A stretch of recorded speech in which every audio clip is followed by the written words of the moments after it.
Dear students, good morning. Myself is Danvir Singh. Today I am present here to teach you an English lesson from your English book, A Footprints Without Feet. The name of the lesson is The Making of a Scientist. In this lesson, we are going to read about a scientist whose name was Richard Albright. So now we are going to start the lesson. At the age of 22, a former Scout of the Year excited the scientific world with a new theory on how cells work.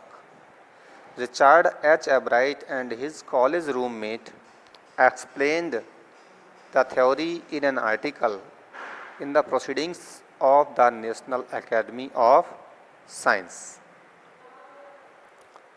At the age of 22, यानी 22 years की as में यानी 22 वर्ष की उम्र में a former scout of the year,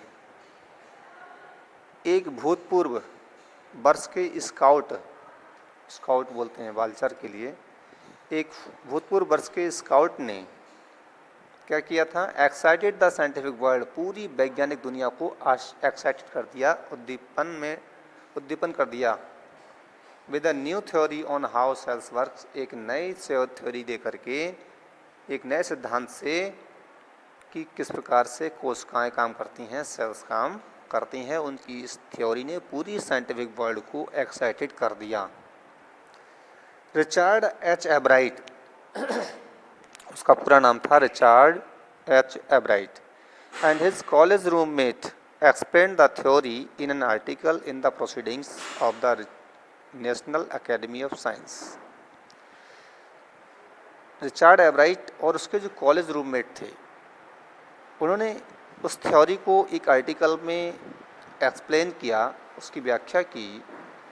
उस article को उन्होंने एक जर्नल में, एक पत्रिका में लिखा था, the proceedings of the national academy of science, ये उस जर्नल का नेम था। It was the first time this important scientific journal had ever published the work of college students. It was the first time this important scientific journal, it means this was a very important magazine, and first time it published any student's work in sports that would be like making the big leagues at the age of 15 and hitting a home run your first time at bat. तो इस चीज़ का comparison एक sports students से किया कि Richard एब्राइट और उसके college के जो कमरे में साथ रहने वाले जो साथी थे, उसने proceedings of the national academy में जो लेख की व्याख्या की, तो ये फर्स्ट टाइम ऐसा हुआ था कि किसी मैगजीन ने, इम्पोर्टेंट मैगजीन ने एक किसी कॉलेज के स्टूडेंट्स की कृति को, वर्क को पब्लिश किया हो। तो खेलों में ये 15 वर्ष की आयु में खेलों के क्लबों के समूह में खेलने और पहली बार बल्लेबाजी करते हुए होम रन करने के समान होगा। For Richard Ebright it was the first time in a long string of achievements. Richard Ebright के लिए it was the first time, ये फर्स्ट टाइम था in a long string of achievements, जो achievements की एक लॉन्ग स्ट्रिंग थी, एक लंबी लड़ी थी इन साइंस में एंड अदर फील्ड्स और अन्य क्षेत्रों में। And it all started with butterflies, और ये सब जो स्टार्ट हुआ वो बटरफ्लाइज के साथ शुरू हुआ। इट मीन्स सबसे पहले रिचर्ड एब्राइट ने बटरफ्लाइज पे वर्क शुरू किया, फिर उसके बाद उससे अचीवमेंट्स आफ्टर अचीवमेंट्स प्राप्त होते रहे। An only child, Ebright grew up north of Reading, Pennsylvania. एकमात्र बच्चा था, इकलौता बच्चा था अपने पेरेंट्स का, Richard Ebright, grew of north of Reading, जो रीडिंग एक प्लेस था पेंसिल्वानिया में, तो उसके उत्तर में, नॉर्थ में बड़ा हुआ। There was not much I could do there, he said. तो रिचर्ड एब्राइट कहता था कि उसके लिए वहाँ करने के लिए कुछ नहीं था, वो ज़्यादा वहाँ कुछ नहीं कर सकता था। आई सर्टेनली couldn't प्ले फुटबॉल और baseball with the team of one. निश्चित रूप से मैं किसी टीम में या टीम के साथ फुटबॉल और बेसबॉल नहीं खेल सकता था। रिचर्ड एब्राइट ने ये बात कही कि वो किसी बेसबॉल की टीम में या किसी फुटबॉल की टीम में खेल नहीं सकता था। But there was one thing I could do, लेकिन एक चीज़ थी जिसे वो कर सकता था। वो क्या कर सकता था?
From the first, he had a driving curiosity along with a bright mind.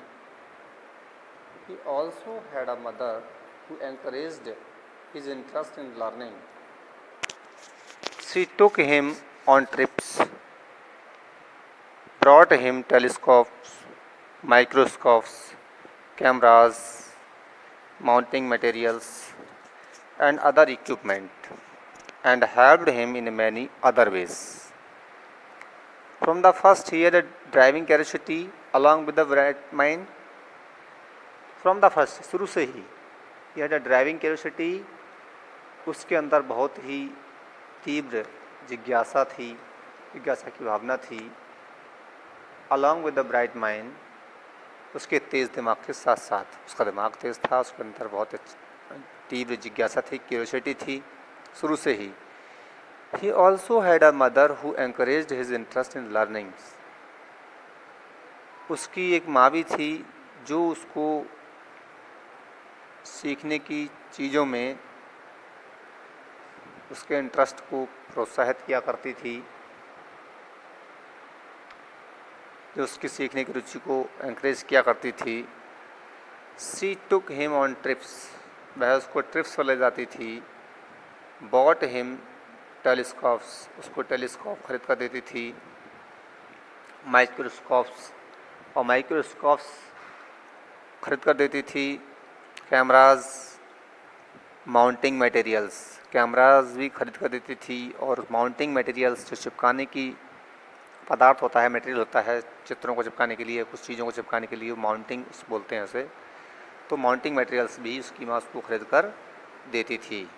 And other equipment, and helped him in many other ways. और इसके अलावा अदर इक्विपमेंट्स भी जो उसके लिए नेसेसरी हुआ करते थे, वह उनको प्रोवाइड किया करती थी. And helped him in many other ways, और उसको अन्य और तरीक़ों से हेल्प किया करती थी. I was his only companion, मैं उसका एकमात्र साथी थी. उसकी मदर का स्टेटमेंट है. अनटिल ही स्टार्टेड स्कूल, जब तक कि उसने स्कूल शुरू नहीं किया था, स्कूल जाना शुरू नहीं किया था, तो उसकी एकमात्र जो कंपेनियन थी वो उसकी मदर ही थी, ऐसा उसकी माँ ने कहा. हिज मदर सैड, उसकी माँ ने कहा. After that I would bring home friends for him, उसके बाद मैं उसके लिए घर में फ्रेंड्स लेकर आती थी, मतलब उसके दोस्त बनाने के लिए कुछ ऐसे उसके फ्रेंड्स घर पर लेकर आती थी, ताकि उसके साथी के रूप में उसका घर पर मन भी लगा रहे और वर्क भी सही से करता रहे. But at night we just did things together, लेकिन शाम को हम मिलकर दोनों कार्य किया करते थे. तो शाम को रिचर्ड एब्राइट और उसकी मदर दोनों मिलकर के वर्क किया करते थे. Richie was my whole life, Richie मेरा सारा जीवन था. आफ्टर हिज फादर डाइड, जब उसके पिता की मृत्यु हो गई थी. When Richie was in third grade, जब रिची उस समय थर्ड ग्रेड में था.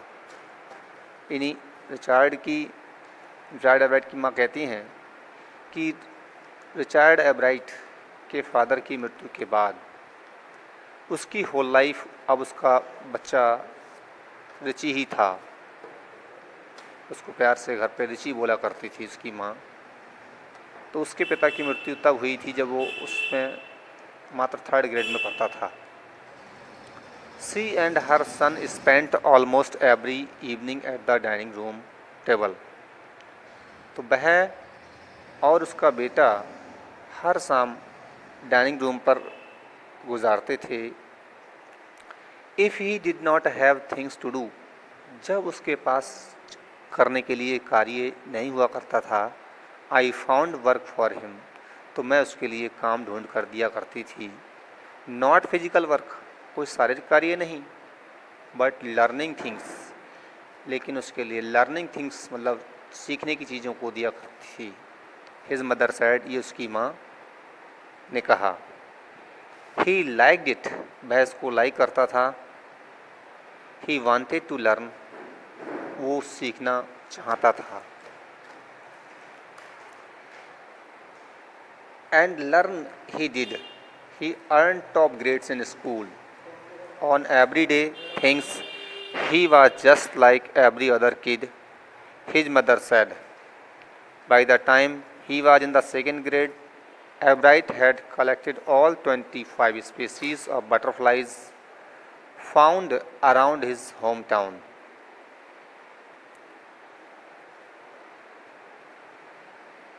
एंड लर्न ही डिड, और उसने सीखा, यानी जो उसकी रुचि थी, इंटरेस्ट था लर्न करने का, उसकी माँ जो उसको सीखने को चीज़ों को दिया करती थी, तो रिचर्ड एवराइट ने उसको सीखा भी, वो सीखता भी था.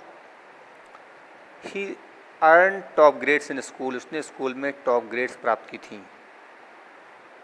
On every day things he was just like every other kid, और हर दिन के कार्यों में तो, चीज़ों में तो वो अदर किड्स की भांति ही था, जो और बच्चे थे उनकी ही जैसा था. हिज मदर सैड, उसकी माँ ने कहा. By the time he was in the second grade, उस समय तक जब वो सेकेंड ग्रेड में था, एब्राइट had collected all 25 species of butterflies found around his home town. एब्राइट ने जो उसके होम टाउन में, जो उसके घर के आसपास जो सारी जो 25 स्पीसीज थी बटरफ्लाइज की, इनको कलेक्ट कर लिया था. सी फॉलोइंग बॉक्स, सामने आपको 25 स्पीसीज का पूरा बॉक्स बना हुआ दिखता है. इसमें सभी के नेम्स दिए हुए हैं. इतनी बटरफ्लाइज रिचर्ड एवराइट ने अपने होम टाउन में ही कलेक्ट कर ली थी. उनकी स्पीसीज के नेम्स यहाँ पर राइट किए हुए हैं. That probably would have been the end of my butterfly collecting, he said. But then my mother got me a children's book called The Travels of Monarch Tenth. That book, which told how monarch butterflies migrate to Central America, opened the world of science to the eager young collector. That probably have been the end of my butterfly collecting. तो बताया कि वह संभवतया मेरे butterfly collect करने का लगभग and था, यानी समाप्ति थी. ही सैड, उसने कहा, रिचर्ड एवराइट ने कहा.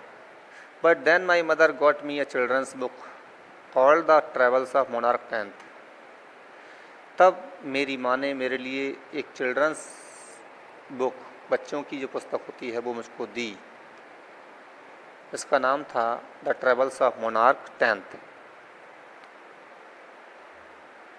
That book which told how monarch butterflies migrate to central America, वह ये बताती थी, उस बुक ने बताया कि कैसे जो मोनार्क बटरफ्लाइज थीं वो सेंट्रल अमेरिका के लिए माइग्रेट कर जाती थीं.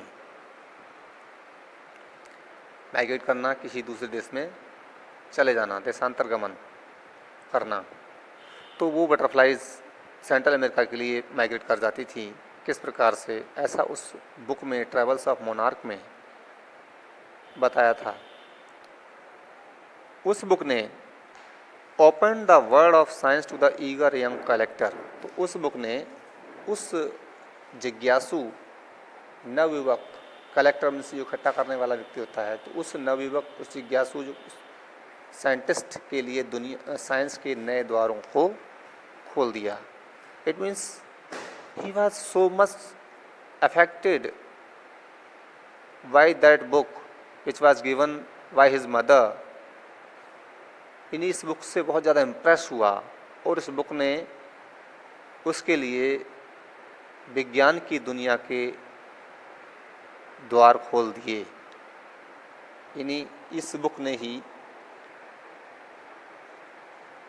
रिचर्ड एवराइट को इतना प्रेरित किया कि वो एक साइंस के प्रति उसकी बहुत रुचि होने लगी. At the end of the book, readers were invited to help study butterfly migrations. They were asked to take butterflies for research by Dr. Frederick A. Urquhart of the University of Toronto, Canada. Abright's mother wrote to Dr. Urquhart, and soon Abright was attaching light adhesive tags to the wings of monarch. Anyone who found a tagged butterfly was asked to send the tag to Dr. Urquhart. At the end of the book के अंत में जो book थी जिसको Richard एब्राइट पढ़ा करता था, the travels of monarch 10th, तो उस बुक के अंत में रीडर्स से, पढ़ने वालों से ये आग्रह किया गया था, उन रीडर्स को इनवाइट किया गया था to help study butterfly migrations. जो तितलियां हैं उनके माइग्रेशन का, उनके देशांतर गमन के अध्ययन करने में हेल्प करने के लिए निमंत्रित किया गया था, रिक्वेस्ट की गई थी पढ़ने वालों से। They were asked to take butterflies for research by doctor Urquhart, doctor Frederick Urquhart of university of Toronto, Canada.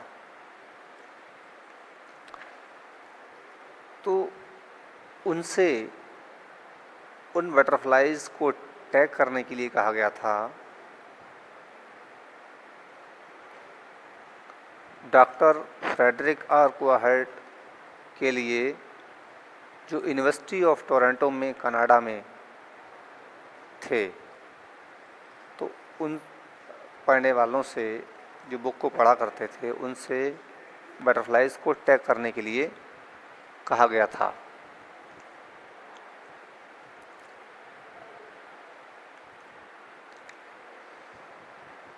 Ebright's mother wrote to doctor Urquhart. Ebright की मदर डॉक्टर अर्क्वाहर्ट को लेटर लिखा करती थी। And soon Ebright was attaching light adhesive tags to the wings of monarchs. और जल्दी ही एब्राइट जो monarch butterflies थी उनके पंखों पर adhesive tag, light adhesive tag, हल्का सा एडहेसिव टैग उसने चिपकाना शुरू कर दिया। Anyone who found a tagged butterflies, कोई भी व्यक्ति जिसको टैग की हुई बटरफ्लाई मिलती थी, was asked to send the tag to doctor Urquhart. उससे डॉक्टर अर्क्वाहर्ट को वो टैग की हुई तितली भेजने के लिए कहा जाता था। The butterfly collecting season around reading lasts 6 weeks in late summer.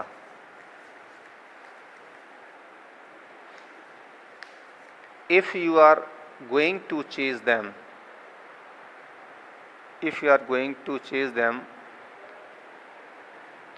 one by one, you won't catch very many. So the next step for Abright was to raise a flock of butterflies. He would catch a female monarch, take her eggs, and raise them in his basement through their life cycle from egg to caterpillar to pupa to adult butterfly. Then he would take the butterflies' wings and let them go. For several years, his basement was home to thousands of monarchs in different stages of development. The butterfly collecting season around reading. तो reading के आसपास जो तितलियों को, butterflies को एकत्र करने का जो सीज़न था, लास्ट 6 weeks इन लेट समर, वह 6 सप्ताह का गर्मी के अंत में होता है। If you are going to chase them one by one, अगर आप उनको एक एक करके उनका पीछा करते हो, चेज में पीछा करना, उनको पकड़ने के लिए अगर उनका पीछा करते हो, you want catch very many, तो आप अधिक नहीं पकड़ सकेंगे। सो द नेक्स्ट स्टेप, इसलिए जो अगला स्टेप था रिचर्ड एवराइट के लिए for Ebright was to raise the flock of butterflies. तो वो अगला जो स्टेप था, वो चरण था, वो तितलियों के बटरफ्लाइज के झुंड को, फ्लॉक को पालना था। सोचा कि एक एक करके बटरफ्लाई अगर पकड़ेंगे तो ज़्यादा नहीं पकड़ सकेंगे, इसलिए रिचर्ड एवराइट ने अब तितलियों के झुंड को पालने का निश्चय किया। He would catch a female monarch, वह एक मादा मोनार्क तितली को पकड़ता, टेक हर एग्स, और उसके अंडे ले लेता, and raise them in his basement, और उनको अपने बेसमेंट में पालता, थ्रू देयर लाइफ साइकिल, उनके जीवन चक्र के अनुसार, from egg to caterpillar to pupa to adult butterfly, अंडे से कैटरपिलर और कैटरपिलर से प्यूपा और प्यूपा से एडल्ट बटरफ्लाई, जो उसका लाइफ साइकिल था उसके अनुसार उनको बेसमेंट में पालता था। Then he would tag the butterflies wings, उसके बाद वह बटरफ्लाई जो थी, तितलियाँ जो थीं, उनके विंग्स को टैग करता था, एंड लेट दैम गो, और उनको छोड़ दिया करता था। ये बटरफ्लाइज तितलियों को पंख पर उनके टैग लगा करके उनको उड़ा दिया करता था। For several years his basement was home two thousands of monarchs in different states of development.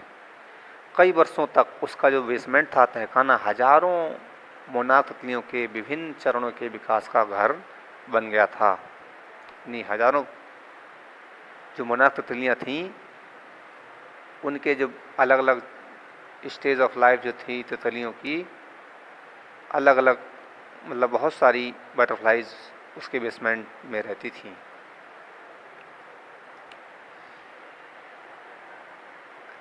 Eventually, I began to lose interest in tagging butterfly।